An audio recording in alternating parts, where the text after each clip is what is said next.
اعوذ باللہ من الشیطان الرجیم بسم اللہ الرحمن الرحیم۔ ناظرین اکرام السلام علیکم ورحمۃ اللہ وبرکاتہ۔ پچھلی گفتگو میں ہم نے سرکار رسالت مآب کی تعلیمات کی روشنی میں جوان کی زندگی اور نوجوانوں کی کامیابی کے کیا نسخے ہیں وہ آپ کی خدمت میں عرض کیا۔ پچھلی گفتگو میں نے سرکار کی تعلیمات کے 2 نسخے آپ کی خدمت میں عرض کیے تھے۔ ایک محبت خدا یعنی احکامات خداوندی کی پابندی، خداوند عالم کے احکامات کی پیروی، اور دوسرا نسخہ ہم نے پیش کیا تھا توکل۔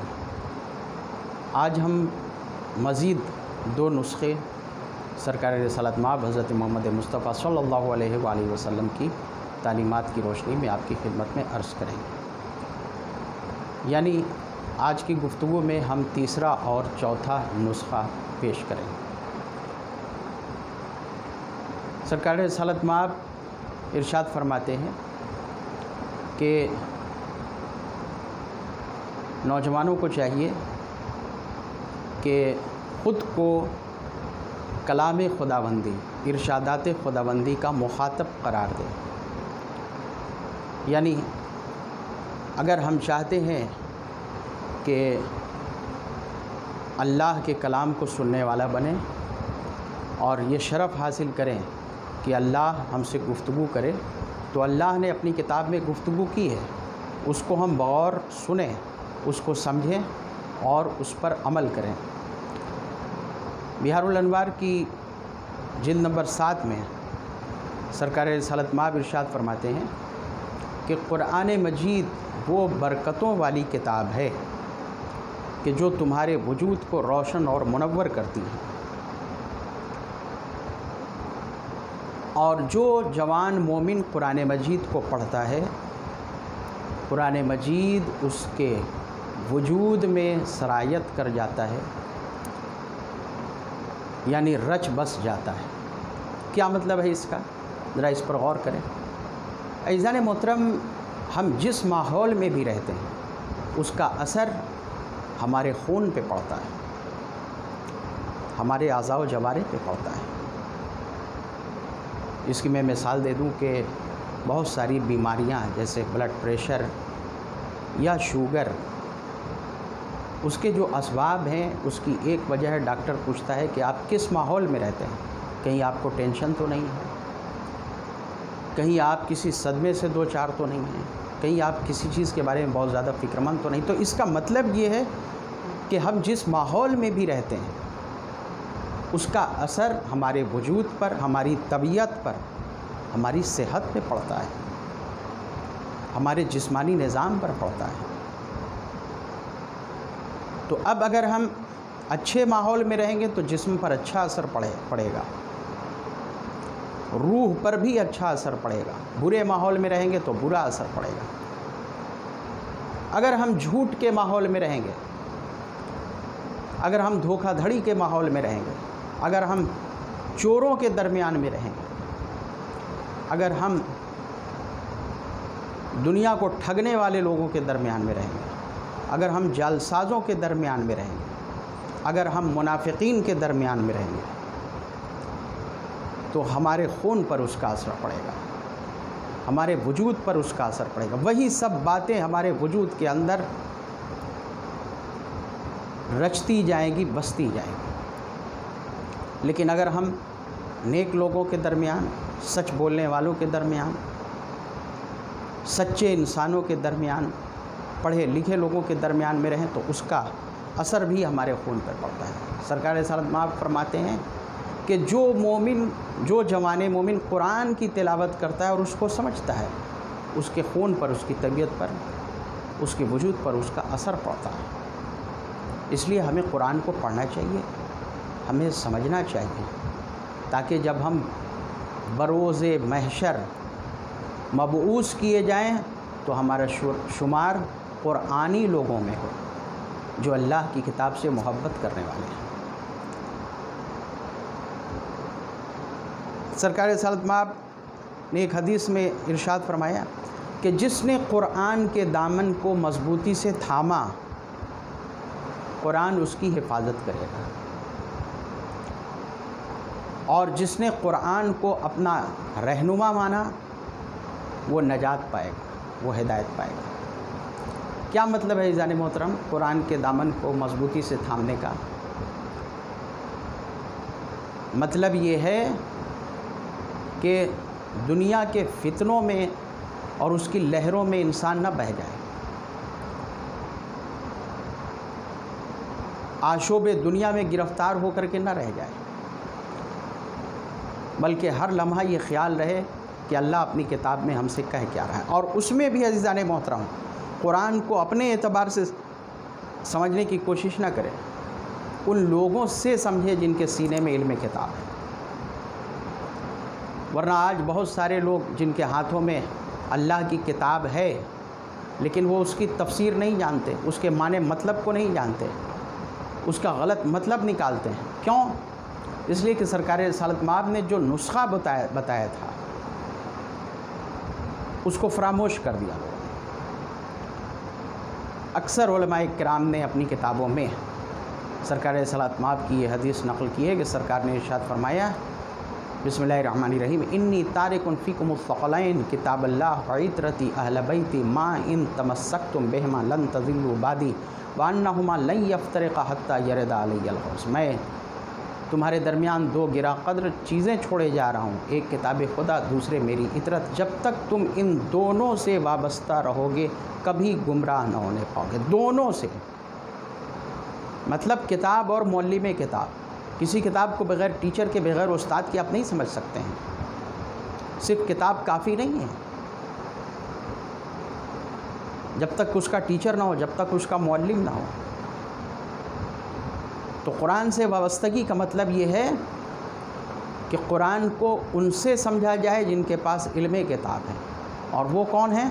محمد و آل محمد علیہ الصلاۃ والسلام۔ سرکار رسالت مآب کی ایک حدیث اصول کافی میں ہے، سرکار ارشاد فرماتے ہیں کہ جب فتنے کی تاریکی تمہیں گھیر لے تو تم قرآن کی طرف رخ کرو۔ مطلب یہ ہے کہ فتنوں میں قرآن سے حل تلاش کرو۔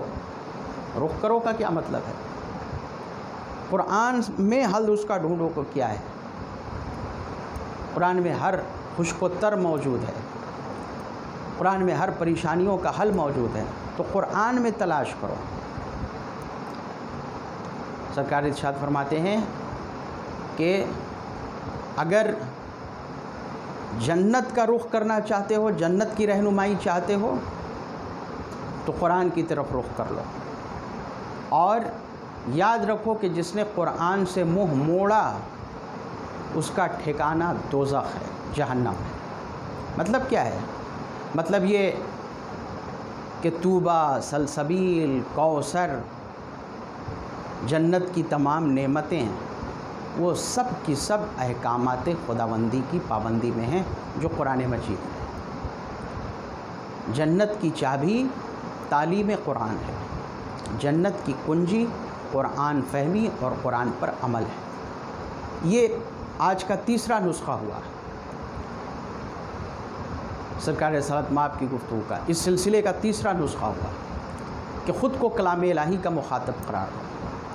اب چوتھا نسخہ، توجہ فرمائیں سرکار کی تعلیمات کی روشنی میں، چوتھا نسخہ یہ ہے ایک نوجوان کی زندگی کی کامیابی کا کہ ہر نوجوان اپنی زندگی میں تھوڑا سا وقت نکالے، روزانہ ممکن ہو تو روزانہ، ہفتے میں ایک بار ممکن ہو تو ہفتے میں ایک بار، روزانہ وقت نکال کر کے یہ سوچے کہ وہ کہاں سے آیا ہے، کس جگہ ہے اور اسے کہاں جانا ہے۔ کل میں نے آپ کی خدمت میں سرکار کی حدیث پیش کی کہ ایک جوان کی عبادت اللہ کو کتنی پسند آتی ہے، ایک جوان جو اطاعت پروردگار میں اپنی زندگی بسر کرے اس کا کیا اجر ہے۔ میں نے عرض کیا تھا کہ 72 صدیقین کی زندگی کے برابر اللہ اجر دے گا۔ آج حدیث سنیے سرکار کی. سرکار ارشاد فرماتے ہیں کہ جو جوان ترک معصیت کر کے اللہ کی اطاعت میں اپنی زندگی بسر کرتا ہے، خداوند عالم فرشتوں کو مخاطب کر کے اس جوان پر فخر کرتا ہے کہ دیکھو کیسے یہ جوان ترک معصیت کر کے میری اطاعت میں اپنی زندگی بسر کر رہا ہے. تو نوجوانوں کو چاہیے کہ تھوڑا سا وقت نکال کے اپنی زندگی پر توجہ دیں. کتنی اہمیت ہے اس کی. بہار الانوار کی جلد 2 صفحہ نمبر 130 کی میں ایک روایت نقل کرتا ہوں، ایک واقعہ نقل کرتا ہوں. بہت عبرت آموز واقعہ ہے یہ، اور آج کل جو دنیا میں ہو رہا ہے اس سلسلے سے یہ واقعہ ہے.